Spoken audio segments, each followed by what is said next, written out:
Okay, children. So, before this, we have seen the concept of interference. Okay, so now let's go ahead and now we will be seeing in an interference pattern. अगर हम जैसे देखो we have seen this interference pattern, अगर हम यहाँ पर एक एक ऑप्टिकल पाथ एक ग्लास स्लैब रख देंगे then what will happen? So today we'll be seeing that those concepts. तो बिफोर वी बिगिन हम ऑप्टिकल पाथ का कंसेप्ट देखते हैं. ऑप्टिकल पाथ क्या होता है? देखो हम सबको मालूम है एयर की स्पीड, लाइट की स्पीड एयर में 3 × 10⁸ मीटर पर सेकेंड होती है.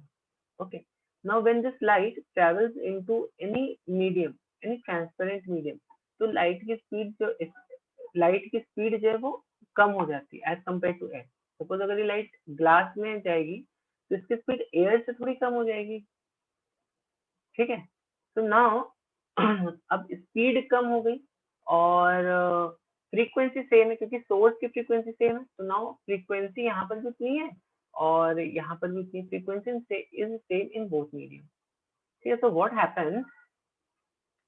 हैपेंस इज अगर हम इस ग्लास स्लैब में इसका वेवलेंथ निकालेंगे क्योंकि अभी वेवलेंथ का formula would be this v equals to f into lambda. तो lambda would be v by f. तो क्योंकि f सेम है, v कम हो गया तो लैम्डा भी कम हो जाएगा इन दिस ग्लास. ठीक है, करेक्ट. तो in fact if you just see v by lambda का जो रेशियो है यहाँ पर, v बाई लैम्डा का जो रेशियो है ये हमेशा this will try to be always constant. तो अगर ये v कम हुआ तो ऑब्वियसली लैम्डा भी कम होगा. अगर v इंक्रीज होगा तो ऑब्वियसली लैम्डा भी इंक्रीज होगा. ठीक है, तो ग्लास में वेवलेंथ विल बी रिड्यूस्ड. तो you can see it over here. अब देखो अगर मान लो मैं यहाँ पर अगर मैं फिर अज्यूम करता हूँ कि एयर में we have let's say 3 wavelengths in the air. तो किसी मीडियम में जिसका रिफ्रैक्टिव इंडेक्स म्यू होगा, किसी भी मीडियम में जिसका रिफ्रैक्टिव इंडेक्स म्यू है, वहां पर जो वेवलेंथ होगी it will be slightly reduce. ठीक है, this wavelength will be slightly reduce. Okay, तो अगर एयर में इसका स्प्रेड आउट टी लेंथ का है, उस मीडियम में इसका स्प्रेड आउट कितना होगा टी डैश. तो सेम 3 वेवलेंथ अगर हमने कंसीडर करी एयर में तो उनका if they are spreaded let's say to an extent of T length, तो मीडियम में उनका स्प्रेड कितना होगा टी डैश का होगा. Same same 3 wavelength. Okay, so यहाँ पर आपको थोड़ा थोड़ा एक समझ में आ रहा होगा व्हाट आई मीन टू से. ये देखो, तो अब रिफ्रैक्टिव इंडेक्स को हम क्या बोल सकते हैं? रिफ्रैक्टिव इंडेक्स में मालूम है c by v. Okay, refractive index c by v. तो यहाँ पर अगर मैं फॉर्मूला लिखूँ रिफ्रैक्टिव इंडेक्स का, देखो अगर मैं यहाँ पे फॉर्मूला लिखता हूँ रिफ्रैक्टिव इंडेक्स का, it will be c by v. तो c will be what f into lambda, v is f into lambda. F हम ऑलरेडी डिस्कस कर चुके, सेम है. तो क्या आ गया lambda in air upon lambda in medium. ठीक है, नाउ अगर मैं यहाँ पे 3 × क्योंकि हमने 3 वेवलेंथ कंसीडर करी थी तो यहाँ पे 3 का मल्टीप्लाई कर दो. तो एयर में कितना पाथ आ गया, ये टी का पाथ आ गया. मीडियम में कितना पाथ आ गया, टी डैश का पाथ आ गया. करेक्ट. तो T will be actually equal to mu times T. T will be actually equal to mu times T. That means what बच्चों, अगर आपकी वेव, अगर आपकी ये वेव एक न्यू रिफ्रैक्टिव इंडेक्स में चलती है टी थिकनेस, जिसको मान लो थिकनेस टी डैश है. ठीक है, तो same number of waves air में mu into t dash thickness में चलेंगे. और इसी कंसेप्ट को हम ऑप्टिकल पाथ बोलते हैं. Okay, now so as I was saying, so T dash length in a medium is actually equivalent to a length of T in air. Now children, we have already seen this kind of setup in Young's double slit experiment. Okay, so this is basically my central max. So central maximum corresponds to this length. This length corresponds. This is my central maximum. Okay, बच्चों. तो ये मेरा central maximum है. Now, now when अगर मैं इस slit के आगे एक ऑप्टिकल पाथ इंट्रोड्यूस कर दूं, देन व्हाट विल हैपन? क्या इस सेंट्रल मैक्सिमम में विड्थ में कुछ चेंज आएगा? कि ये ऊपर शिफ्ट होगी, नीचे शिफ्ट होगी, क्या चेंज आएगा? Let's try to study that. So तो लेट्स अज्यूम, पहले तो देखो I will draw a rough sketch of slits over here. तो आपको ये फ्रिंज पैटर्न यहाँ पे ऐसा दिखाई देगा, ठीक है। तो हम इसको ऊपर नीचे करके हम will just try to think भी नीचे जा रहा है फ्रिंज पैटर्न, ये फ्रिंज पैटर्न देखो ऊपर जा रहा है, ठीक है। Will just try to study that. Okay,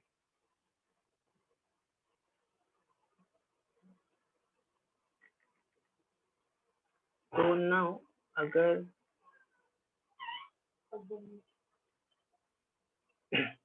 अगर यहाँ हम सेंट्रल मैक्सिमम में देखेंगे, तो what do we find here is the path this length is actually equal to this length.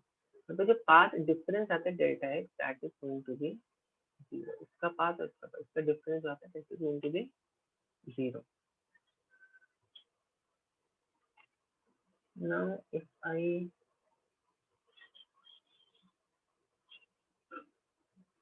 if I introduce a thickness p over here, अब ऐसे समझ हमने यहाँ पे थिकनेस p इंट्रोड्यूस कर दी, तो हम ऐसा अज्यूम करेंगे, मान लो इस लेंथ में हम t थिकनेस छोड़ दें, अगर इस लेंथ में भी अगर हम t थिकनेस छोड़ दें, जैसे ऐसा अज्यूम करो ये t थिकनेस की एयर है, तो ये क्या है, ये t थिकनेस का मीडियम है और ये t थिकनेस की एयर है।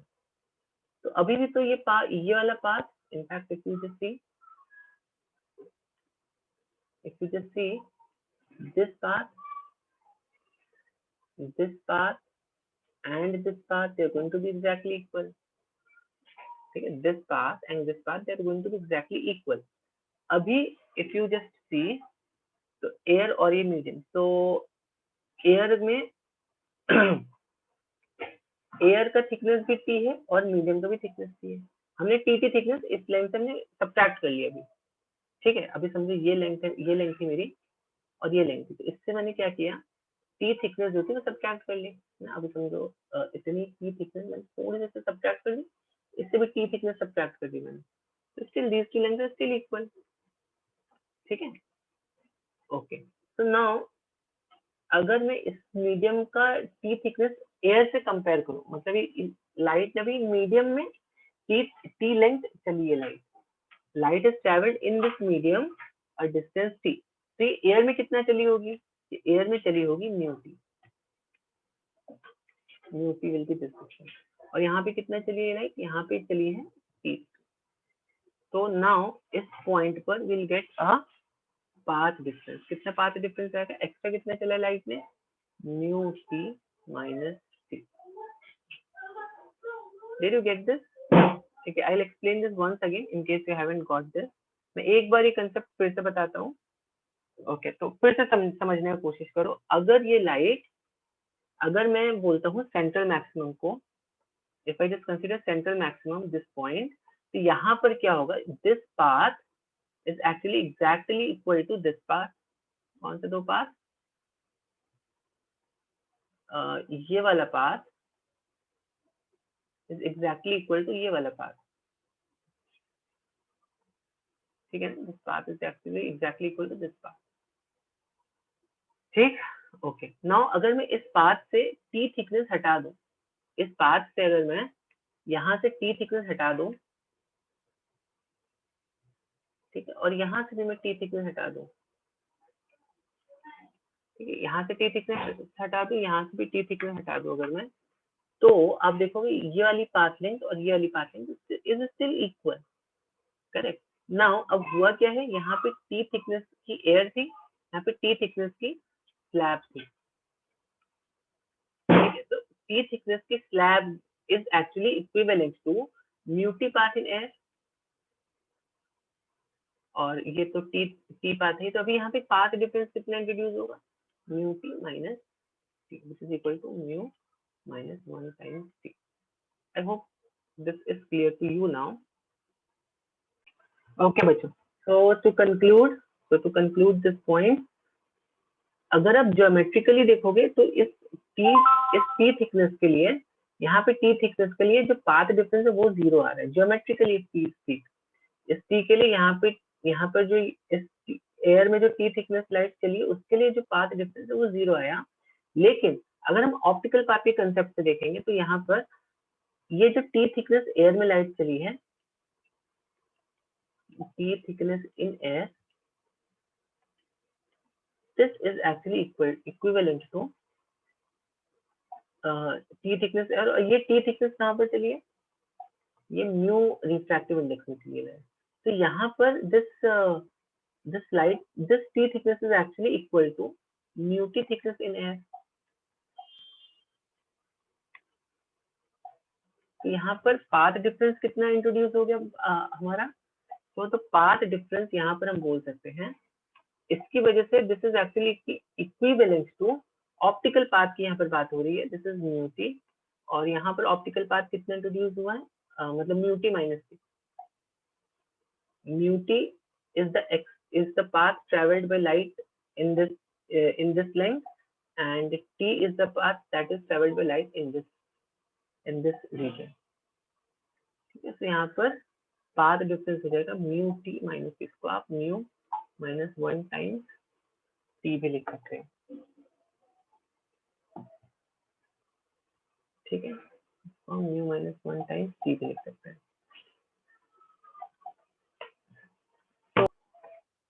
What do you think now, यहाँ पे जो सेंट्रल मैक्सिमम है ये कहाँ पे शिफ्ट होना चाहिए, ये ऊपर शिफ्ट होना चाहिए या ये नीचे शिफ्ट होना चाहिए? तो ऑब्वियसली इस वाली length, I mean this length, light has travelled more. यहाँ पे देखो ये म्यू टी प्लस इतना पाथ, यहाँ पे तो इसका इतना पाथ प्लस टी, तो यहाँ पे पाथ इसका कम चला है, तो हमें लाइट को थोड़ा कम चलाना पड़ेगा। तो कम चलाने के लिए अगर हम यहाँ पे चला देते हैं तो see you can see the path is even more increase. तो हमें ये वाली जो पाथ है इसको हमें थोड़ा कम कर देना है और इसको थोड़ा सा ज्यादा कर देना है।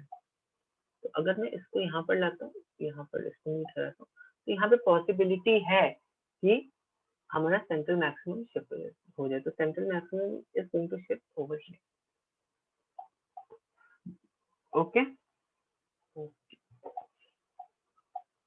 on a similar ground, if I put a slab over here, central maximum is going to shift नीचे की तरफ। So let me put it this way, on a similar pattern, अगर मैं यहाँ पर अपना if I just put a slab over here, तो central maximum जो है वो कहाँ पे शिफ्ट हो जाएगा? Now you can see, अभी लाइट को हमें कम चलाना है, अगर हम देखो लाइट को अगर यहाँ पे ऐसे चला देंगे, that means it has moved even more, तो इसको हमें कम चलाना है, इसको हम थोड़ा ज्यादा चला देंगे, इस पॉइंट पे सेंट्रल मैक्सिमम शिफ्ट। तो ध्यान रखो, ऊपर शिफ्ट लगाए तो light central maximum shift up, नीचे स्लेट लगाए तो central maximum shift down. Okay children, as we were discussing कि अगर मान लो मैंने यहाँ पर नीचे स्लेट लगा दिया, एक स्लैब लगा दिया, glass slab, this light is going to shift, ये जो सेंट्रल मैक्सिमम है इसका और थोड़ा नीचे शिफ्ट हो जाएगा। ठीक है, एज तो यहाँ पर देखो इसको कम पाथ चलना है, इसको थोड़ा ज्यादा पाथ चलना है। तो पहले क्या हो रहा था, if you just see this red line, तो दोनों का पाथ इक्वल था। ठीक है, लेकिन अभी क्या हो गया, बिकॉज हमने यहाँ पे स्लैब लगा दी, तो light is travelling more distance by mu T amount. ठीक है, तो हमें यहाँ पर थोड़ा कम डिस्टेंस चलना है और इसको हम बोल सकते हैं थोड़ा सा ज्यादा डिस्टेंस चल रही है। तो नाउ अब अगर जो ये सेंट्रल मैक्सिमम शिफ्ट हुआ, अगर मान लो हमने नीचे यहाँ पे एक स्लैब लगा दी, तो नीचे शिफ्ट होगा, ऊपर स्लैब लगे तो ये सेंट्रल मैक्सिमम ऊपर शिफ्ट होगा। तो यहाँ पर हम ऐसा अज्यूम करते चलो कि हमने यहाँ पे जो स्लैब है वो नीचे लगा दिए, तो कितने डिस्टेंस से सेंट्रल मैक्सिमम नीचे शिफ्ट होगा, let's try to find it out. तो देखो पहले रेड वाले पाथ में देखो आप बच्चों, रेड वाले पाथ में देखो, रेड वाले पाथ में what was our geometrical path difference, it was 0, correct. और अगर मान लो मेरा लाइट ऐसे जा रही है, ऑब्वियसली अभी हमने स्लैब नीचे लगाई तो लाइट नीचे की तरफ शिफ्ट हुई है। तो अभी यहाँ पर ऑप्टिकल नॉट ऑप्टिकल ज्योमेट्रिकल, यहाँ पर ज्योमेट्रिकल पाथ डिफरेंस कितना आएगा, यहाँ पर ज्योमेट्रिकल पाथ डिफरेंस जो आएगा वो आएगा डी साइन थीटा। इतना पाथ डिफरेंस आएगा। एक तो ये geometrical path difference D sine theta का आएगा, प्लस एक ऑप्टिकल पाथ डिफरेंस आएगा इस स्लैब की वजह से। ठीक है, तो what we can say here is कि I am just taking this case, यहाँ पर ज्योमेट्रिकल पाथ डिफरेंस और optical path difference plus optical path difference. तो okay, so geometrical path difference कितना आएगा यहाँ पर, geometrical path difference here will be d sin theta. It will be d sin theta, and optical path difference will be this mu minus 1 times c. This we have already seen. Okay. Now let's say we have एक हम general condition बना रहे हैं यहाँ पर कि भाई अगर मान लो हमें ब्राइट फ्रिंज चाहिए रहते, तो then what was the condition for bright fringe? This would have been, तो यहाँ पर देखो this is total path difference. तो टोटल पाथ डिफरेंस जो रहेगा वो क्या क्या रहेगा? वो geometrical path difference plus optical path difference दोनों रहेंगे, ठीक है। एंड इसको हम इक्वेट कर सकते हैं n lambda for let's say for bright, और अगर n plus half lambda for dark. This. Okay. Now before we move on to our condition, sin theta को हम can be write here because this theta is very very small, तो यहाँ से हम बोल सकते हैं sin theta is approximately equal to tan theta is approximately equal to y upon, ये r लिखा है बट हम इसको कैपिटल D ले लेंगे, y upon u. Can you see it from here? Can you see from this triangle? We can say this, ये वाला triangle.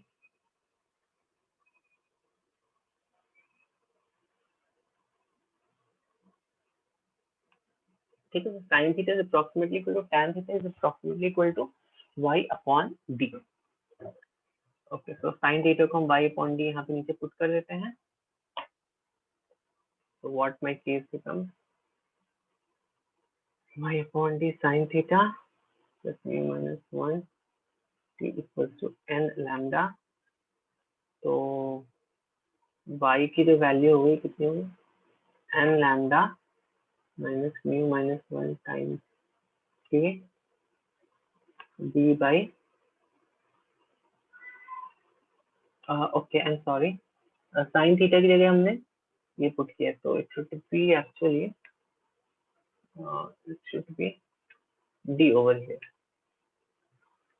So it's like d into sin theta. Sin theta की value ये, तो ये कितना हो जाएगा? y is equal to n lambda.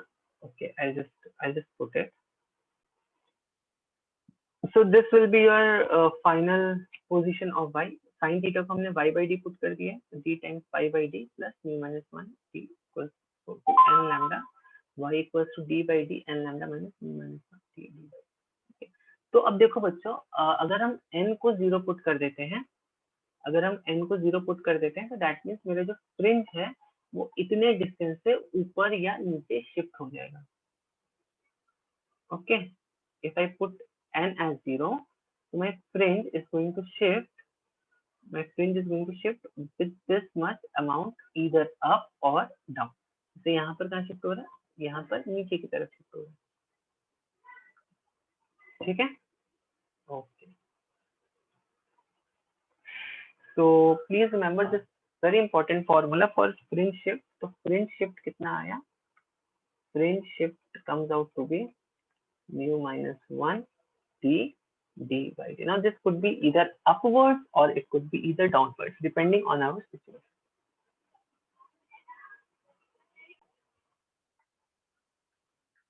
Try solving this problem. You can pause the video, solve it yourself, and then see the solution. Okay. Okay, so I'm going to tell you the solution for this now. Okay. तो यहाँ पर देखो fringe width कितना होगा? Fringe width will be how much?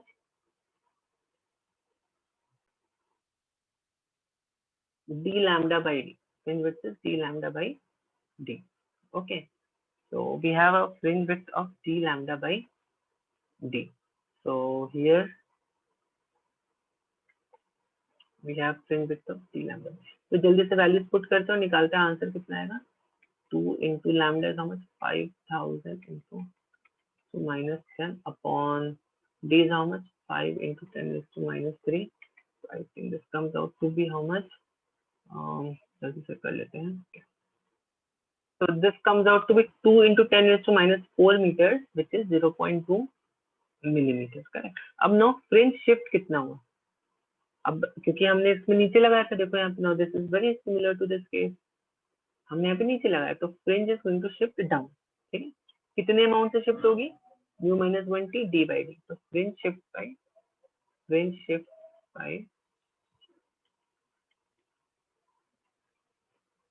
Mu minus 1t,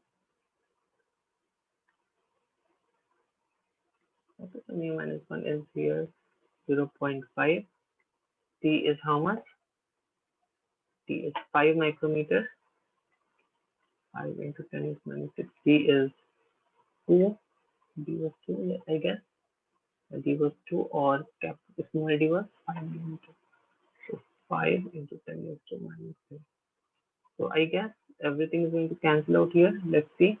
If say ये चला गया 0.5 into 2 1, and this makes it 10 is to minus 3 meters, which is 1 millimeter.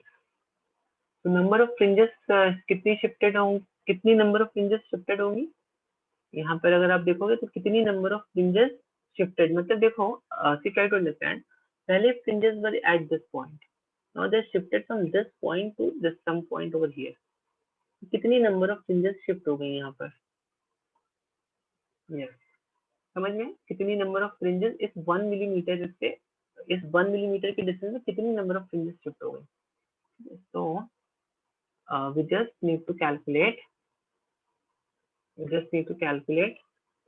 0.2 is 1 fringe, number of fringes is n, is equal to 1 millimeter, n is equal to 5. So 5 number of fringes shift down. So I hope that's clear. 5 number of fringes are shifted down. Okay, let's go ahead. Let's see another problem. Okay. Please try solving this. Pause the video, solve it, and then you can see the solution. So I'm going to solve this now. 1, 2, 3, 4 and okay बच्चे, तो यहाँ पर देखो, तो अब आप इसको ऐसे समझो, आई hope you have read the question, ठीक है। तो देखो यहाँ पे ये मेरा सेंट्रल मैक्सिमम है, ठीक है। अब ये मेरा फर्स्ट, सेकंड, थर्ड, फोर्थ, ये सब मैक्सिमा है हमारे, दिस इज मैक्सिमा पोजीशन, ठीक है। और इस तरह ऊपर से भी रहेंगे 1 2 3 लाइक दैट, 1 2,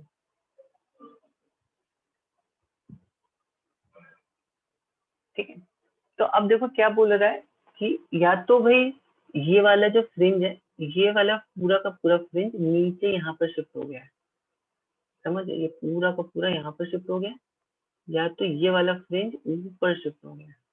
तो ये नीचे कब शिफ्ट होगा, जब हम लोअर स्लिट में लगा देंगे ग्लास स्लैब, अगर हमने ऊपर वाली स्लैब में लगा दी तो ये नीचे वाला स्लिट ऊपर आ जाएगा। This point comes over here, this comes over here, ये दो केसेस हो सकते हैं, ठीक है। So now let's see कि thickness कितना होगा, तो shift is of 3 fringes, तो fringe width कितना है, d lambda by d, how much it comes, d is how much, d is 2, this thing, lambda is 6000 into 10 is to minus 10, and d is 6 into 10 is to minus 10, okay, so 6 1000, this is 2 into again 10 raised to you get minus 7, or 2 into 10 raised to minus 4, which is again 0. B meter, this is 0.2 millimeter. Now now it says three fringes it has shifted ना, तो shifting का भी हमें formula मालूम है, mu minus 1 d lambda by d. Actually we didn't need this for this also, right? So we could have directly said it 3 into d lambda by d, हम इसको directly ये भी बोल सकते थे, sorry here there's no lambda,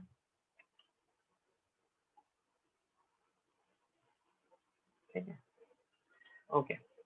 तो यहाँ पर देखो d and d cancels off, okay, ऐसे नहीं कैंसिल करते, एंड यहाँ पे d by d cancels off, तो क्या बच गया मेरे पास, mu minus 1 t equals to 3 lambda. This is 0.5. T is how much? Thickness is how much? Thickness is, we need to calculate thickness. Lambda is 600. Lambda कितना है? Lambda 6000. Lambda तो 6000 lambda. तो actually we didn't need this step. शायद हमें आगे जरूरत पड़ जाए इस width की. But अभी तो यहाँ पे तो मेरा डायरेक्टली आ गया. तो thickness कितना है? 18,000 divided by 0.5, which is 36 into 10 raised to minus 10 meters. तो thickness यहाँ पे कितना है? 36,000 10 raised to minus 10 meters. So this is 3.6 into 10 raised to minus 4 meters, which can be written as what? 0.036 millimeters. Okay. I'm sorry, this will be 3.6 into 10 raised to minus 6. Yeah, 10 raised to minus 6, because this is 3.6 into 10 raised to 4 हम इसको ऐसे लिख सकते हैं into 10 raised to minus 6. This comes out to be this. तो इसको आप 3.6 micrometer भी लिख सकते हैं. Okay. Now it asks is what it is asking is what is the position of fourth maximum. Now fourth maximum means, okay, so now let's see here. So let's say पहले हम एक assumption करेंगे कि हमने जो अपनी जो glass slab को नीचे लगा दिया है, ठीक है. आप ऊपर भी मान सकते हो, it's not like that, but मैंने यहाँ पे नीचे मान लिया है. तो अभी देखो ऑब्वियसली अभी इसको थोड़ा ज्यादा चलना है, इसको थोड़ा कम चलना है. My point. ओके. तो बच्चे यहाँ पर देखो फोर्थ मैक्सिमा का पोजीशन पूछ रहा है. फोर्थ मैक्सिमा, तो बहुत ध्यान से समझना. तो ऑब्वियसली भी ये सेंट्रल मैक्सिमम हो गया. Correct. This is my central maximum. Okay. तो सेंट्रल मैक्सिमम का मतलब क्या हुआ? अगर यहाँ पे सेंट्रल मैक्सिमम है तो फोर्थ मैक्सिमा का पोजीशन हमेशा कहाँ से आपको देना है? यहाँ से देना है.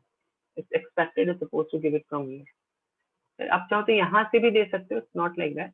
तो आप मेंशन कर दो आप कहाँ से दे रहे हो, पोजीशन आप कहाँ से दे रहे हो. यहाँ पर उन्होंने एक्सप्लिसिटली मेंशन नहीं किया है कि आपको पोजीशन कहाँ से चाहिए, ठीक है. और बस यहाँ पे लिखा also find position of fourth maxima. तो आप बोल सकते हो कि हम पोजीशन इस पॉइंट से दे रहे हैं, या आप बोल सकते हो हम पोजीशन सेंट्रल मैक्सिमा से दे रहे हैं, ठीक है. You can just assume it like that. तो सेंट्रल मैक्सिमा से फोर्थ मैक्सिमा का पोजीशन देखो कहाँ पर आएगा. या तो भाई वो ऑलरेडी यहाँ पे देखो सेंट्रल मैक्सिमा 3 फ्रिंजेस शिफ्ट हो चुका है. तो 0 1 2 3 एंड देन 4. तो ये इनिशियल पोजीशन था 0 का, अब ये आ गया, ठीक है. या तो आप बोलते ये है plus, and then what you can expect, what you can suggest is कि 1 2 3. तो एक या तो ये बोल लो, यहाँ से ये और यहाँ से ये, ठीक है. तो यहाँ से कितनी फ्रिंजेस हो गई? यहाँ से हो गई आपकी 0.2 into 4 fringes, which is how much? 0.2 into 4 is 0.8 millimeter, और यहाँ से 0.6 millimeter. Either you can say it like that. That's not wrong. अगर आपका 0.8 और 0.6 है, that's not wrong, क्योंकि आपने probably central maximum से उसकी पोजीशन को फाइंड आउट कर दिया, जो शिफ्ट हुई सेंट्रल मैक्सिमम, वो गलत नहीं है. चलो, लेकिन अब अगर मैं बोलता हूँ यहाँ से कितनी होगी, इस पॉइंट से जो पहले जो सेंट्रल मैक्सिमम था, पहले कहाँ पे था सेंट्रल मैक्सिमम? जिसका थर्ड मिनिमा था वहां पर था, क्योंकि ये तो नीचे आ रही है ना, ये पूरा का पूरा पैटर्न नीचे आ रहा है. मतलब ये जो थर्ड है ये कहाँ पर आ गई? थर्ड अभी यहाँ पर आ गई. 0 कहाँ चलेगी? 0 यहाँ चलेगी. तो 0 भी 1 2 3, तो कितना? हाँ, तो 0 1 2 1 2 3 यहाँ पे, ठीक है. तो आई होप यू अंडरस्टैंड दिस. तो अब देखो, तो अब पहले बिफोर 0 वाज हियर, पहले 0 यहाँ पर था, ये वाला 0 यहाँ पर था. अब 0 कहाँ चले? अब 0 यहाँ पर चला गया, ठीक है. ओ आई एम सॉरी, पहले ये 0 यहाँ पर, आई एम सॉरी, पहले ये 0 यहाँ पर था, अब ये 0 कहाँ चला गया है? 3 फ्रिंजेस नीचे चला गया. 3 फ्रिंजेस नीचे मतलब क्या हुआ? मतलब 1 2 3 ऑलमोस्ट यहाँ पर पहुंच गई. अभी 0 यहाँ पर फॉरवर्ड करें, ठीक है, 3 फ्रिंजेस नीचे, और ये थर्ड फ्रिंज यहाँ पर आ गई है। तो फोर्थ फ्रिंज कहाँ पर है, फोर्थ फ्रिंज होगा इसलिए यहाँ पर होगी।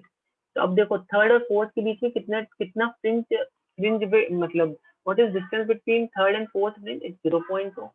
तो either you can say third and fourth के बीच, I mean this fourth fringe का जो new position, fourth fringe is at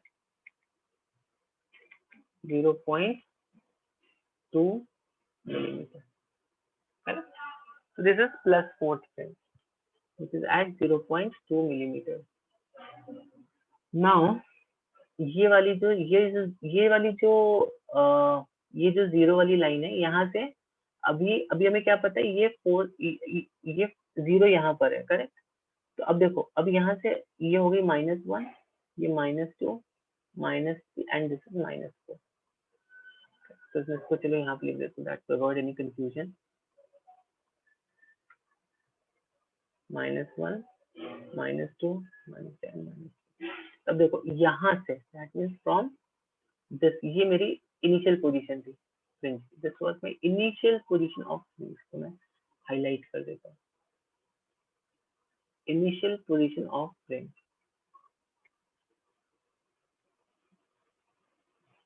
this was my initial position of fringe. तो अब यहाँ से कितना इसका डिस्टेंस हो गया, यहाँ से ये तो 4 हो गई, यहाँ से 0 0, दिस इज 0, -1, -2, -3, -4 प्लस 3, और देखो यहाँ से 1 2 एंड 1 2 एंड 3, तो 1 2 3 4 5 6 7, अभी यहाँ से 7th फ्रिंज विड्थ पर हमें फोर्थ, दूसरा वाला फोर्थ मैक्सिमम मिलेगा, करेक्ट? और दूसरा फोर्थ, तो ये प्लस फोर्थ फ्रिंज, ये नेगेटिव फोर्थ फ्रिंज की जो विड्थ है, this is 7 into 0.2, which is 1.4 millimeter. ठीक है, I hope this is clear to you. आगे बढ़ते हैं अभी next question. Please see this again. So again I just repeat. यहाँ पर ये देखो, ये जो जीरो पहले यहाँ पर था, दिस वाज इनिशियल पोजीशन, मैंने यहाँ पे इनिशियल पोजीशंस लिखी हैं, और यहाँ पर मैंने फाइनल पोजीशंस लिखी है। ओके, तो ये 0 अपनी इस इनिशियल पोजीशन से कहाँ पे शिफ्ट हो गया, 3 फ्रिंजेस नीचे शिफ्ट हो गए, 3 फ्रिंजेस नीचे मतलब 1 2 3 यहाँ पे शिफ्ट हो गए, और ये जो थर्ड फ्रिंज है, ये थर्ड फ्रिंज यहाँ पर शिफ्ट हो गए, ठीक है? तो अब फोर्थ फ्रिंज कहाँ पर आएगी, जो इनिशियली जो फोर्थ फ्रिंज थी, 0 से फोर्थ फ्रिंज कहाँ पर आएगी, 1 2 3, this will be the fourth fringe. तो फोर्थ फ्रिंज की पोजीशन ये, एक तो ये हो जाएगी फोर्थ फ्रिंज की पोजीशन, और दूसरी फोर्थ फ्रिंज की पोजीशन हो जाएगी, तो एक तो ये हो गई मेरी फोर्थ फ्रिंज की पोजीशन, और दूसरी फोर्थ फ्रिंज की जो पोजीशन है वो कहाँ पर आ जाएगी, तो यहाँ से आ जाएगी, मतलब ये हो जाएगी, क्योंकि यहाँ से 7th फ्रिंज है, 1 2 3 4 5 6, 1 2 3 4 5 6 7, 7th पोजीशन पर। So I hope that is clear to you. So let's see next question.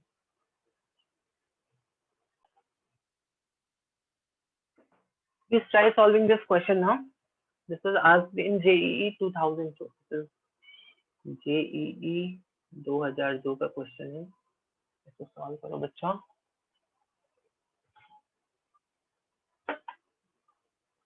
बता दो, पॉज करके सॉल्व करो, मैं बता रहा हूँ। 1 2 3 4 5, चलो गो अहेड, लेट्स सी। देखो, अगर हमने again same concept, shift, fringe कितनी शिफ्ट होंगी, करेक्ट? तो अब भी समझो, यहाँ पर 1 2, ये मेरी सेंट्रल मैक्सिमम है, ठीक है?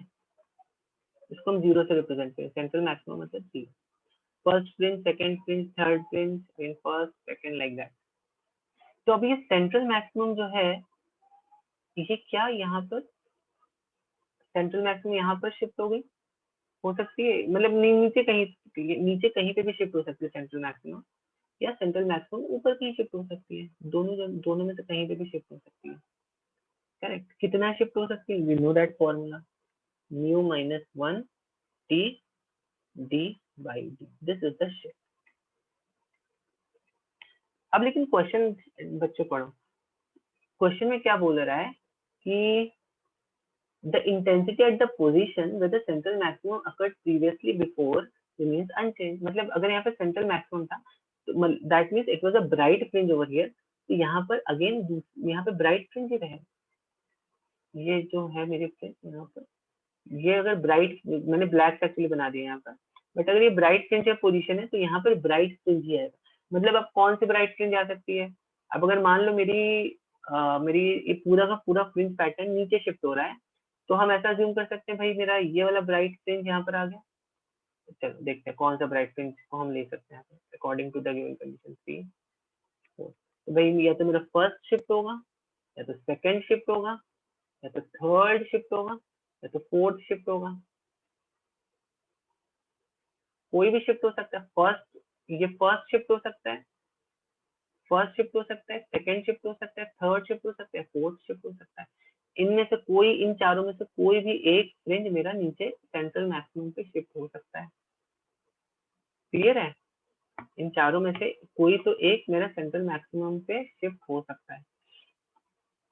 ओके चलिए तो देखते हैं. तो कंडीशन उसने बोली है तो मान लो यहाँ पर n बिट की फ्रिंजेस, यहाँ पे w मेरा d लैम्डा बाई डी है, तो n बिट की फ्रिंजेस यहाँ पे शिफ्ट हो सकती है. ठीक है, लेकिन उसने क्या पूछा है? The minimum thickness. Minimum thickness के लिए हमें यहाँ पे n की वैल्यू कितनी लेनी पड़ेगी? मिनिमम थिकनेस के लिए हमें n की वैल्यू यहाँ पे 1 लेनी पड़ेगी. ठीक है, मिनिमम थिकनेस के लिए हमें n की वैल्यू यहाँ पर 1 लेनी पड़ेगी. ठीक है, ओके. तो यहाँ पर देखो mu minus 1 D by D, और यहाँ पर n की वैल्यू आप 1 डाल दो, यहाँ पर d lambda by D D D cancels out.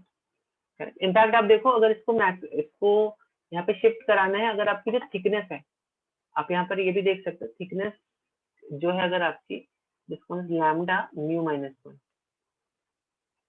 Correct. तो अब अगर मान लो यहाँ पर थिकनेस 2 लैम्डा म्यू माइनस 1 भी हो सकती है, थिकनेस 3 लैम्डा म्यू माइनस 1 भी हो सकती है.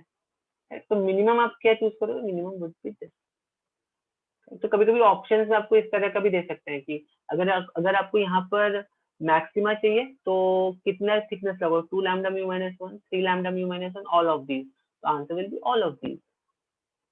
ठीक है, I hope you are getting this. Okay, तो थिकनेस यहाँ पर आएगी lambda upon mu minus. Mu की वैल्यू आई थिंक दिए हुए 1.5. तो 1.5 मतलब t here equals mu upon half. So t is equal to 2 lambda. Okay. So with this, we end this session here. We'll continue this series ahead. So please be in touch. Okay. Thank you so much.